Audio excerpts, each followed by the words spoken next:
আসসালামু আলাইকুম। বরাবরের মতো আবারও চলে আসলাম নতুন একটি রেসিপি নিয়ে। আমার আজকের রেসিপি পটল ভাজি। এটা বাহারি পটল ভাজি। আপনারা বলতে পারেন বিভিন্নভাবে পটল ভাজি করা যায়। কম বেশি সবাই পটল ভাজি করতে পারেন, বাট যারা একেবারে নতুন তাদের জন্য আজকে আমি এই রেসিপিটা শেয়ার করব। তাহলে এবার দেখা যাক পটলটা ভাজি করার জন্য কীভাবে প্রস্তুত করব। পটল ভাজি করার জন্য প্রথমে নিতে হবে আস্ত পটল। এখানে আমি 7-8টা আস্ত পটল নিয়েছি। পটলটা বড় সাইজের হলে বেশি ভালো হয়। এখানে পটলটা আমি ছিলে নেব না।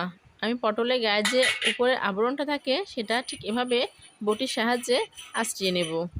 ঠিক এভাবে চারদিকে ঘুরিয়ে ঘুরিয়ে ভালোভাবে আঁচড়িয়ে নেব।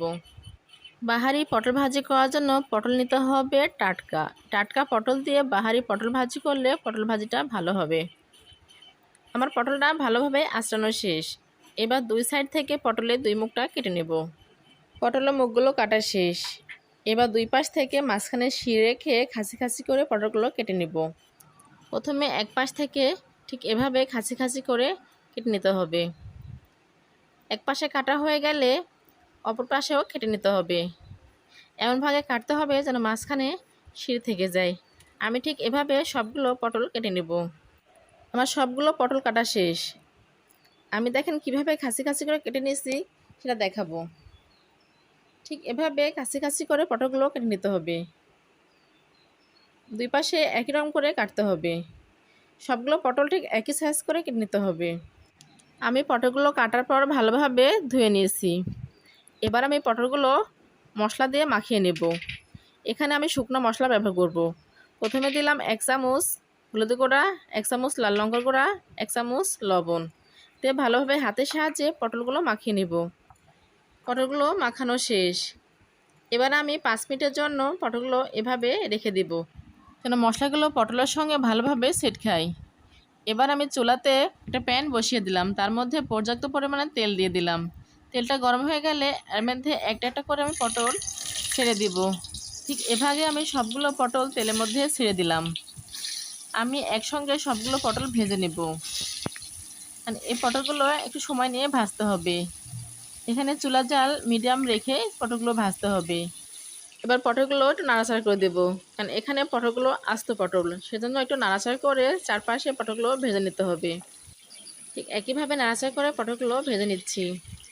বাহারি পটল ভাজি করতে গেলে সময় নিয়ে পটলটা ভাজতে হবে। তাড়াহুড়া করে পটলটা ভাজলে বাহারি পটলটা ভাজা ভালো হবে না। পটলগুলো 70% ভাজা হয়ে গেছে।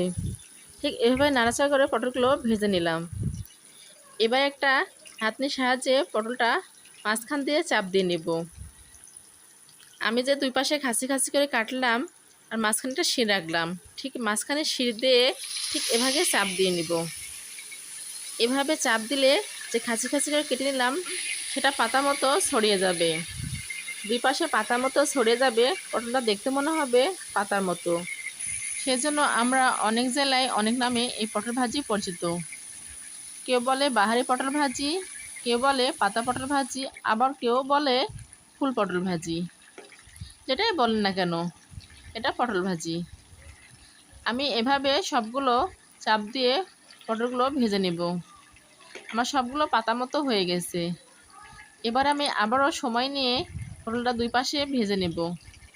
এক পাশে হয়ে গেলে অপর পাশেও ঠিক একই ভাগে ভেজে নেব। এভাবে আমি পটলটা ভেজে নিচ্ছি।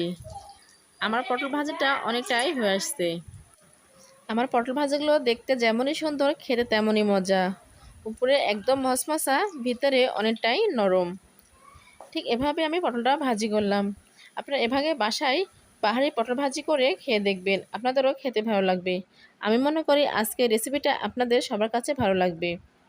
আমার আজকের রেসিপি যদি ভালো লাগে তাহলে বন্ধুরা লাইক, কমেন্ট, শেয়ার এবং সাবস্ক্রাইব করবেন। সাবস্ক্রাইব করে আমার চ্যানেলের সঙ্গে থাকবেন, আমি যেন আপনাদের মাঝে আবারও নতুন নতুন রেসিপি নিয়ে হাজির হতে পারি। আজকে বাহারি পটল ভাজি রেসিপিটা কেমন হয়েছে কমেন্ট করে জানাতে ভুলবেন না। যারা আমার চ্যানেলে নতুন এখনও সাবস্ক্রাইব করেননি তারা সাবস্ক্রাইব করে আমার রেসিপিগুলো দেখে নেবেন। সবাই ভালো থাকবেন, সুস্থ থাকবেন। সবার সুস্বাস্থ্য কামনা করে আজকের মতো বিদায় নিচ্ছি। আল্লাহ হাফেজ।